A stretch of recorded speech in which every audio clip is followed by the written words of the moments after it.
ایک کالی عورت مسجد کی خدمت کرتی تھی، ان کی وفات ہو گئی، لیکن نبی کریم صلی اللہ علیہ وسلم کو ان کی وفات کا خبر کسی نے نہیں دی۔ ایک دن آپ صلی اللہ علیہ وسلم نے خود یاد کیا اور فرمایا وہ عورت دکھائی نہیں دیتی۔ صحابہ نے کہا یا رسول اللہ ان کا تو انتقال ہو گیا۔ آپ صلی اللہ علیہ وسلم نے فرمایا کہ پھر تم نے مجھے خبر کیوں نہیں دی؟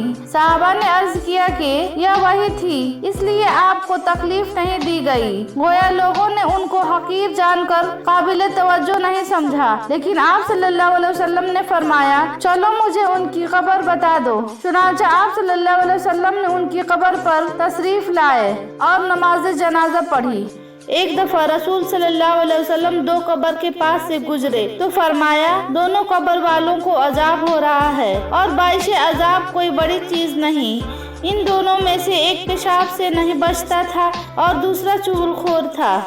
اے میرے پروردگار، اپنے پیارے محبوب حضرت محمد صلی اللہ علیہ وسلم کے صدقے پوری دنیا میں جتنے لوگ وفات پا چکے ہیں ان کی مغفرت فرما، انہیں قبر کے عذاب سے بچا۔ جو بیمار یا پریشان ہیں ان کو اپنی کرم سے معاف فرما اور ان کی بیماری اور پریشانیوں کو دور فرما۔ اے اللہ، اے مالک دو جہاں، ہمیں اپنی مضبوط پناہ میں محفوظ رکھ، ہر خطا سے، ہر گناہ سے، ہر قسم کے شیطانی خاصلت سے، بے پردگی سے، بے حیائی سے، گناہ صغیرہ و کبیرہ سے ہمیں بچا۔